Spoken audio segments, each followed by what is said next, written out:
Hello, I'm Julia and welcome to the kitchen. It's snowing outside.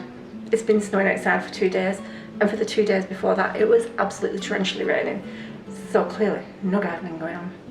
So instead I'm going to make some soup and I'm going to make some bread, and I thought you might like to join me. So I believe it was in my onion stringing video that I spoke about my parsnips. They're very good, very tasty. We've had them a few times. I've got loads of them in the ground, so I need to get on and start getting them used so that I can prepare the bed for this coming year's parsnips. So I'm making parsnip and apple soup. I know, but it's delicious. And I got the recipe from an old cookery book, but it's an excellent cookery book. Some of our favourite recipes have come from in here. I don't really need the recipe anymore, but I'm gonna just have a quick flick through it for you. So we're gonna pop some butter into a large saucepan, add the parsnips and the apple that have been peeled and chopped, simmer them for a little bit, then we're going to add some stock and some herbs and sage and cloves. Actually, I don't put the cloves in, don't like them. I want to simmer them for a while, then we're going to remove the sage, and then we're going to put it back in to the pan, reheat it, add some cream, because it's a creamed apple and parsnip soup. I will blitz it with the stick blitzer. That's basically it. I don't use weights. It all depends on what I've got knocking around. But obviously, the very first thing you do when you start cooking is you make a pot of coffee. That's nearly all through. Just let that last little bit go through and then I'll have my brew. So let's go over to the chopping board. We'll prep the veg and the apples and we'll get started. Said parsnips, they range in size from this kind of size down to, that's the smallest one I brought in this time. I brought them in on Monday before all the dreadful weather started,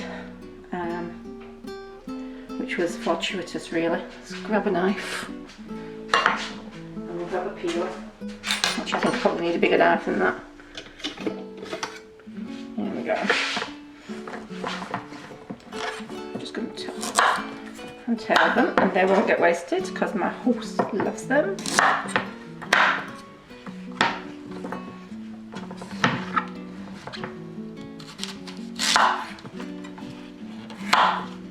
Oh, they smell amazing.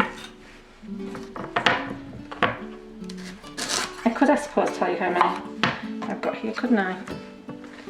So, tell you what we'll do, we'll get them peeled up first. And then we'll give them away. I think with this amount of parsnips, I'm going to use 2 eating apples. I damaged this one a bit when I was getting it out of the ground, and I think there's another one that I did the same to. Oops.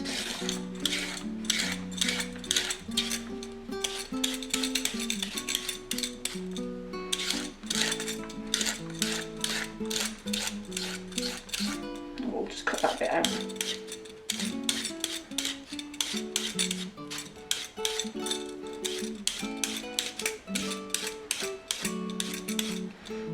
I should say I've also got some French bread in the oven. Well, it's in the proving jar at the moment. So every now and again I'm going to be jumping off to do that. I'm not going to make you watch me peeling a load of parsnips because that would be boring for you.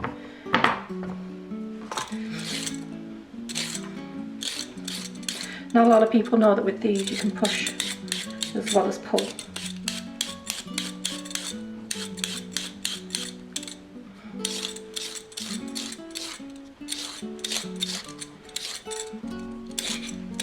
Right. I'm going to zip through this and I'll join you when I've done all the peeling. Okay, so parsnips are all peeled.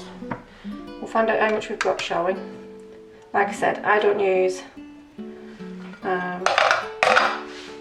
so you're not going to be able to see that. zero it. You'll have to take my word for it about what weight of parsnips we have here. 800 grams. What's that in pounds?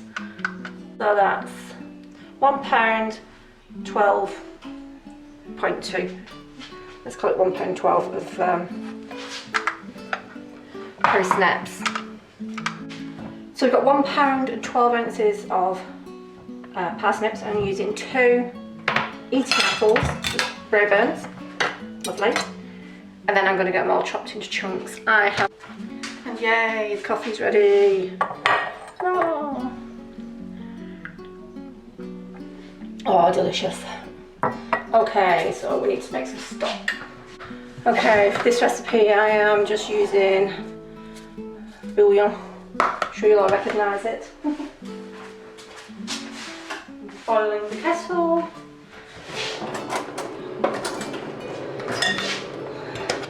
Put some bouillon in. Like I said, I don't really use measurements, I'm sorry, I just don't.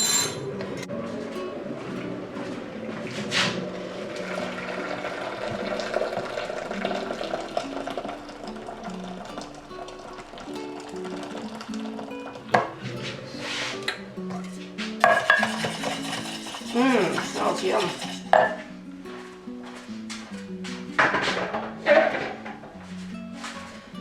Right, now then, we'll keep the bouillon out, just because I'm going to add a big knob of butter into there and get this turned on. Still getting used to this thing. Melted. While that's melting, we can be chopping parsnips.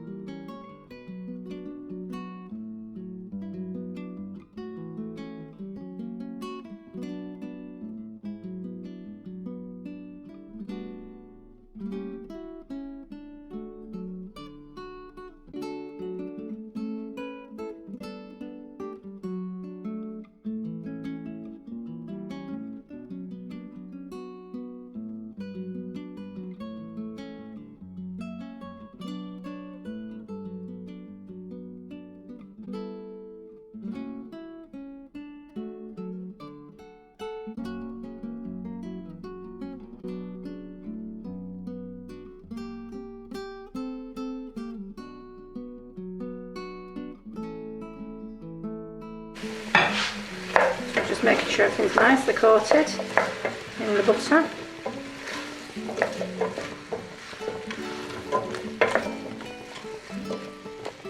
I'll leave that covered to gently cook for about 10 minutes. Okay, yeah, they've been going for around about 10 minutes now. There.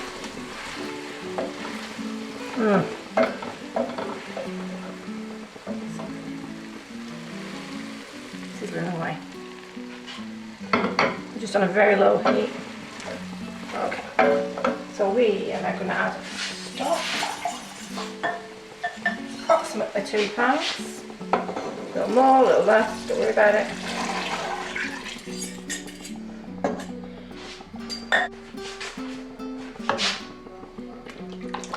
And because it's the season that it is, and sage is a little bit ropey at the moment, the fresh sage outside, I'm going to use dried instead, but just about ½ teaspoon.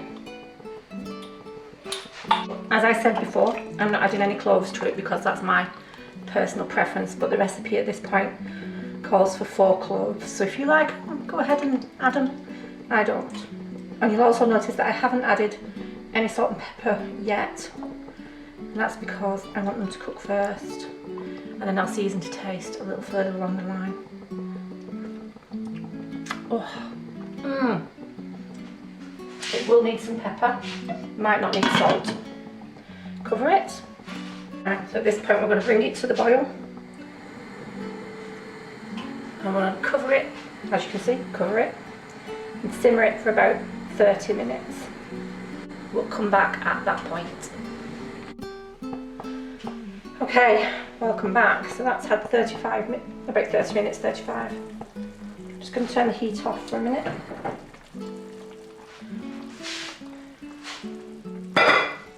Stir. Oh yeah, nice and tender. Okay, so with the heat off, I'm going to blitz it.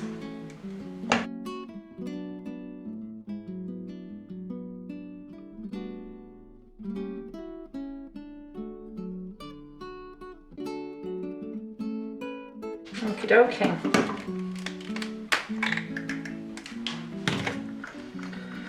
Straight in the dishwasher with that. I'm going to add all of this. I think it's 300 millilitres of double cream. You can use single cream, use whatever you've got. You can leave the cream out because it's actually quite a nice soup just as it is, but this is the bit that lifts it from your average soup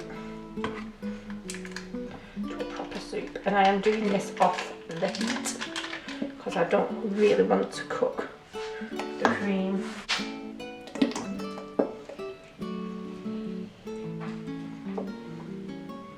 Oh.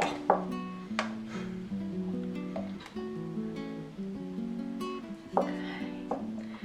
That's made such a difference. Let's just put that out of the way. Let's have a taste. See what we need salt and pepper wise.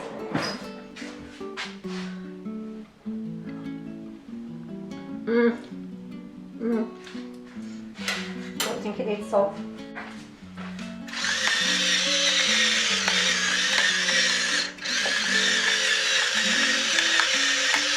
A good blast of freshly ground pepper.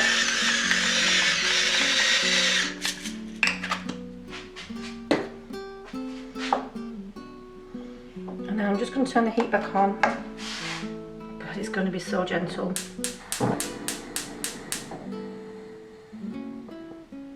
Just to warm it back through again. And it's ready. But the bread isn't. So I'm just going to give this like about 5 minutes. And then I'm going to turn it off and let it cool. And I'll warm it up when the bread's ready. Taste test, taste test.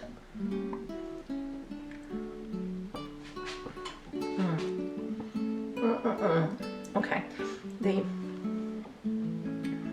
The apple is just so gentle in the background, and a wonderful sweetness of parsnips.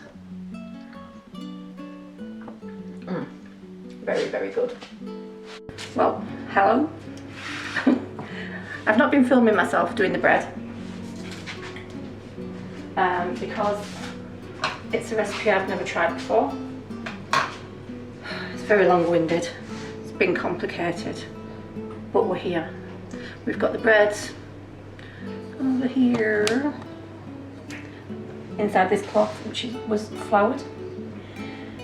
I've got the tray ready with some big non-stick baking paper on it. I'm going to transfer these from here .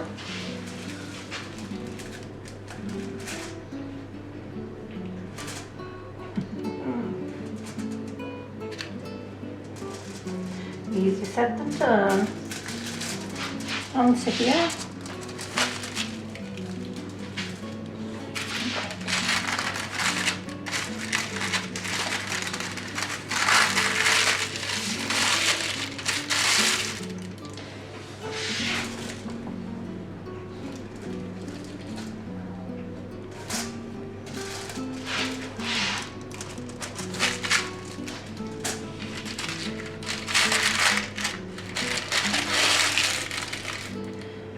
Right, at this point, the gentleman whose recipe I'm following, I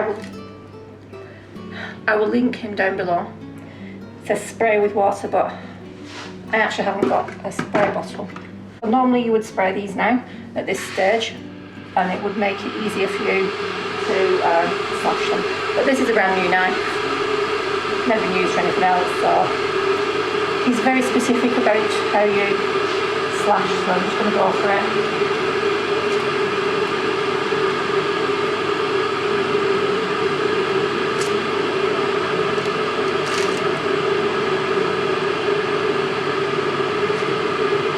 Okay, so first things first, put this on the bottom tray of the oven, and then I'm going to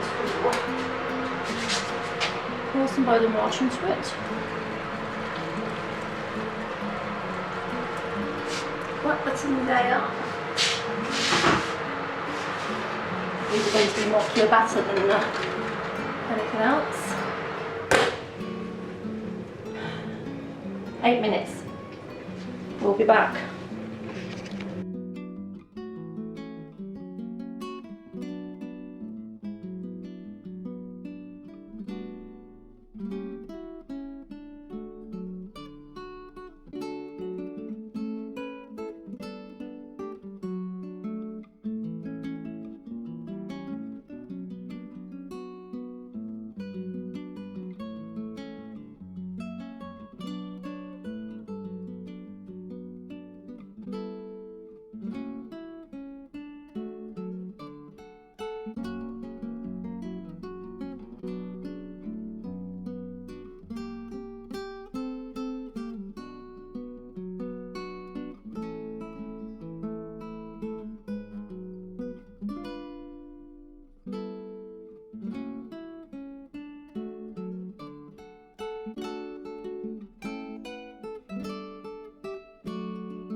The gentleman whose recipe I'm following is called John Kirkwood, and he's got an excellent site, lots of recipes on it.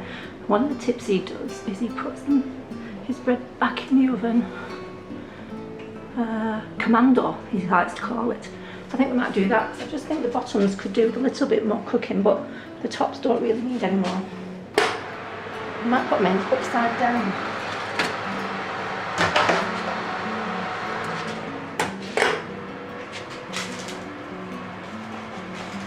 Still just a little jelly on the bottom. Pop them in like that.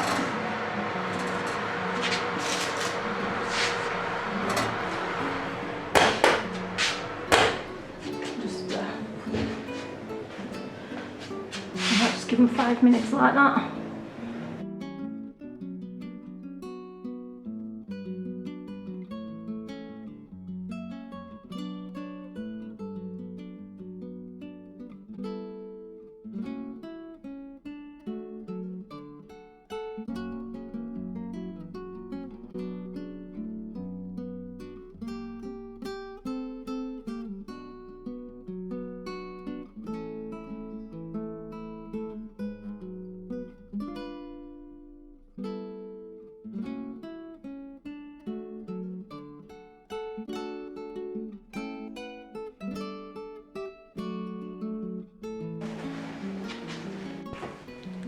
I can't wait any longer.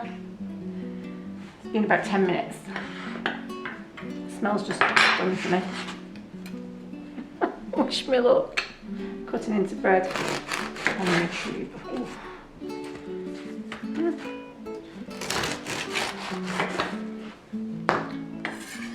Not too bad.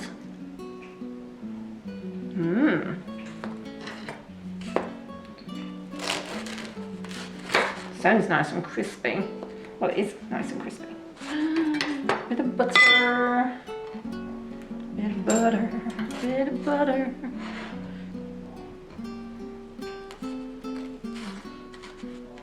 You can tell it's still warm. The butter's just melting. It's not naughty Julia. Warm bread though. Straight from the oven. I'll let you know in a moment. But at the moment, yeah, This is a bit of a disaster buttering, isn't it? Why did I cut it into a wedge? Double butter. Okay.